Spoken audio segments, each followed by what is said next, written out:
Welcome deer aspirant, welcome back to our channel. আজকে আমি তোমাদের কাছে এই যে পরিস্থিতি বর্তমানে চলছে আমাদের ওয়েস্ট বেঙ্গলে, কোনো রকম কোনো রিক্রুটমেন্ট নেই, সমস্ত রিক্রুটমেন্ট গুলো বন্ধ আছে। এখন প্রচুর স্টুডেন্ট একটা ডিপ্রেশনে চলে যাচ্ছে। তো এই মুহূর্তে কি করণীয়, কি করলে তোমাদের ভবিষ্যতের জন্য ভালো হবে, সেই কিছু কয়েকটা কথা নিয়ে আমি কিন্তু তোমাদের কাছে চলে এসেছি। এবং তোমরা নিশ্চয়ই জানো যে এখনো পর্যন্ত আমরা সোশ্যাল মিডিয়ার মধ্যে দেখলেই বা ইউটিউব ঘাটলেই তুমি দেখতে পাবে যে কিছু কথা এখন পর্যন্ত ভেসে আসছে, সেগুলো কি না, ক্লার্কশিপ মিসলেনিয়াসের মেন্সের ডেটের যে একটা ডেট ছিল, সেই ডেটটা কিন্তু অনুযায়ী কিন্তু এক্সাম হয়নি। তাহলে এই যে ওবিসি কেসের প্রভাব কি ক্লার্কশিপ মিসলেনিয়াসে পড়বে না, এটা নিয়ে কয়েকটা কথা আমি তোমাদের বলবো। তো চলো ভিডিওটা আমি শুরু করছি। প্রথম তোমাদের আমি আগে কয়েকটা কথা বলি। দেখো, ওয়েস্ট বেঙ্গলে বর্তমানে তুমি ধরতে পারো পুলিশের এক্সাম থেকে শুরু করে সমস্ত ধরনের রিক্রুটমেন্ট প্রসেসটা কিন্তু একদম স্তম্ভিত অবস্থায় আছে, একদম কিন্তু স্টপ হয়ে গেছে, বন্ধ হয়ে গেছে এক প্রকার। তার কারণটা কি? কারণ আমরা কিন্তু প্রত্যেকে জেনে গেছি যে ওবিসি কেস। তাহলে ওবিসি কেসের জন্য কিন্তু কোনো রকম রিক্রুটমেন্ট কিন্তু ওয়েস্ট বেঙ্গলে আর হচ্ছে না। নতুন করে যে সমস্ত ফর্মগুলো বেরোনোর কথা ছিল সেগুলো কিন্তু বেরোয়নি। আবার তোমরা নিশ্চয়ই জানো যে 2024-এর যে ডাব্লিউবিসিএস এক্সাম হওয়ার কথা ছিল, তোমরা নিশ্চয়ই জানো যে ডাব্লিউবিসিএস 2024 এই এক্সামটাও কিন্তু মানে ফর্ম ফিল আপ হওয়ার কথা ছিল, যে ডেটে সে ডেটেও কিন্তু ফর্ম ফিল আপটা হয়নি। সুতরাং এই মুহূর্তে কি করণীয়?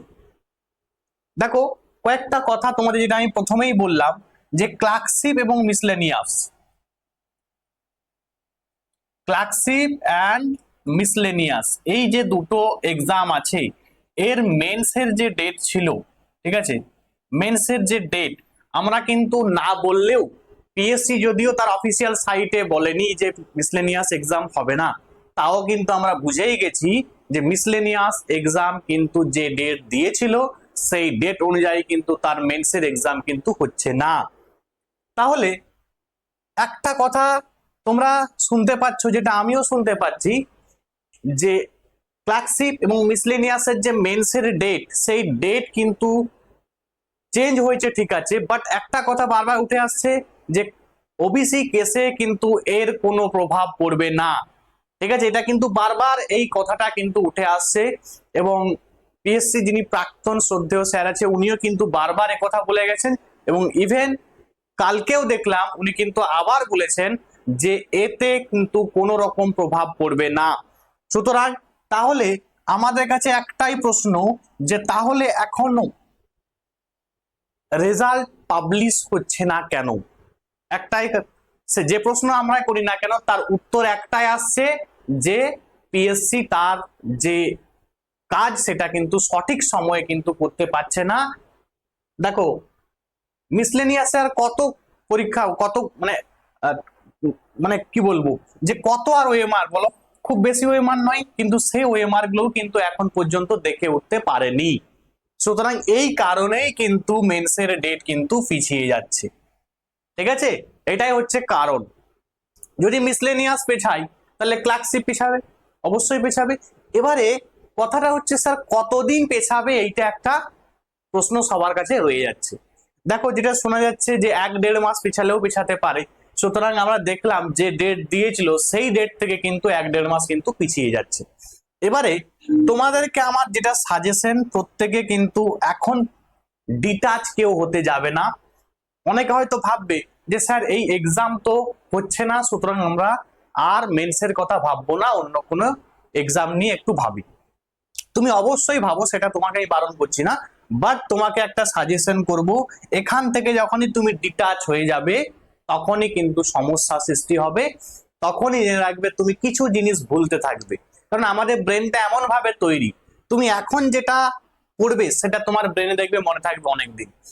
তুমি যেগুলো আগে পড়েছো দেখবে সেগুলো আস্তে আস্তে তোমার ব্রেন থেকে ডিলিট হতে থাকবে, ঠিক আছে, আস্তে আস্তে মুছে যেতে থাকবে।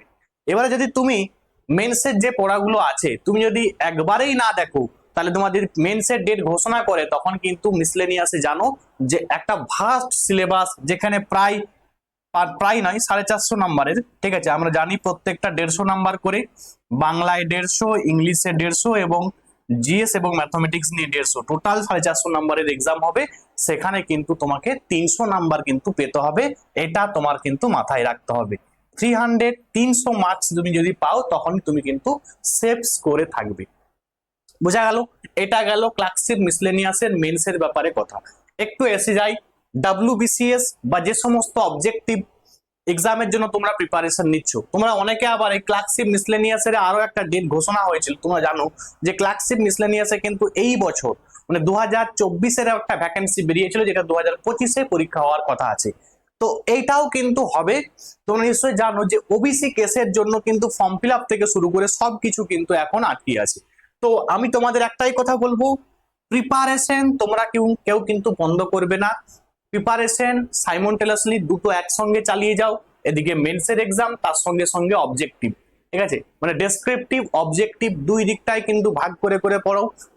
প্রয়োজন পড়লে যেহেতু ক্লার্কশিপ মিসলেনিয়াস এক্সাম খুব কাছে আছে, এটা একটু সময় দাও, এটা একটু কম সময় দাও, বা তুমি ইকুয়ালি ভাগ করতে পারো, ঠিক আছে। এই গেল যারা স্টেটের এক্সাম দেবে তাদের জন্য কয়েকটা কথা। যারা ডাব্লিউবিসিএস দেবে তাদেরকেও বলবো যে ডাব্লিউবিসিএস 2024 এটা কিন্তু অবজেক্টিভের কিন্তু লাস্ট, ঠিক আছে। অবজেক্টিভের যে এক্সামটা হবে এটাই কিন্তু লাস্ট, এর পরে কিন্তু আর অবজেক্টিভ হবে না। সুতরাং এটাকেই তোমাদেরকে টার্গেট ভেবে সমস্ত পড়া বাদ দিয়ে এটাকে তুমি পড়াশোনা করো।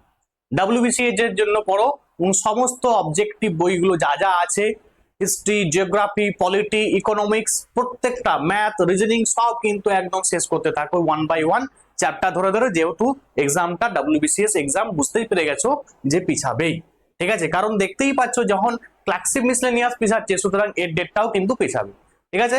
গেল। আচ্ছা, এবারে আমি এসে যাই যারা স্টেটের এক্সাম বাদ দিয়ে সেন্ট্রালের এক্সামের কথা ভাবছো, আমি বলবো সাজেশন করব, ঠিক আছে, যারা আরআরবির ফর্ম ফিল আপ করেছো, ঠিক আছে, আরআরবি সেখানে এনটিপিসি হতে পারে, গ্রুপ ডি হতে পারে, গ্রুপ ডি হতে পারে। তো এই যে দুটো পরীক্ষা, এই দুটো পরীক্ষাকে তোমরা কিন্তু ফোকাস দাও, ঠিক আছে। এই দুটো পরীক্ষার মধ্যে টার্গেট নাও যে দুটো পরীক্ষার দুটোই আমি ক্র্যাক করব এবং আমি চুজ করব যে কোনটা আমি ছাড়বো, কোনটা আমি নেব, ঠিক আছে। তো অবভিয়াসলি সবাই এনটিপিসি নেবে, কারণ এনটিপিসি তে বেতন বেশি, সুবিধা বেশি, সবকিছুই বেশি। কিন্তু তোমাদের আমি এটাই বলতে চাইছি যে তুমি কিন্তু দুটোকেই ক্র্যাক করার মতো করে পড়াশোনা করো, ঠিক আছে।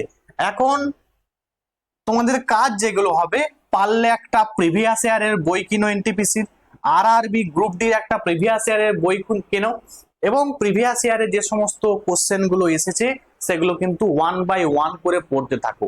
কারণ তুমি যদি প্রিভিয়াস ইয়ার না দেখে যাও কি কোশ্চেন আসছে বা কি কোশ্চেন এর পরবর্তীতে এক্সামে যেটা হবে, ঠিক আছে, সেটা কি কি কোশ্চেন আসবে, তুমি যদি আগের কোশ্চেন না দেখো তুমি কিন্তু সহজেই বুঝতে পারবে না। তুমি আগের কোশ্চেন দেখলে তুমি বুঝতে পারবে যে হ্যাঁ কি কি কোশ্চেন এসেছে, তাহলে তুমি কিন্তু একদম ফুললি প্রিপেয়ার্ড হয়ে যেতে পারবে, ঠিক আছে। তো তোমাদের এটাই আমি বলবো।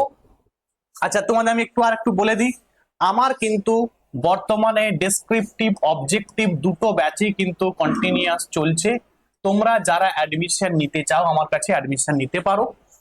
এই নাম্বারে কিন্তু কন্ট্যাক্ট করবে 7872141322।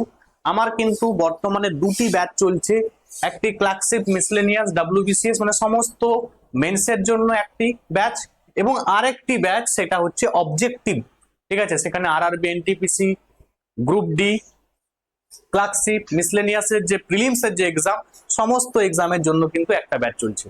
তো তোমরা যদি অ্যাডমিশন নিতে চাও তাহলে কিন্তু এই নাম্বারে কন্ট্যাক্ট করবে। আর যারা নিজেরা পড়াশোনা করবে কোনো ইস্যু নেই, তুমি ঘরে নিজে নিজে পড়াশোনা করতে পারো, মক দাও বেশি বেশি করে।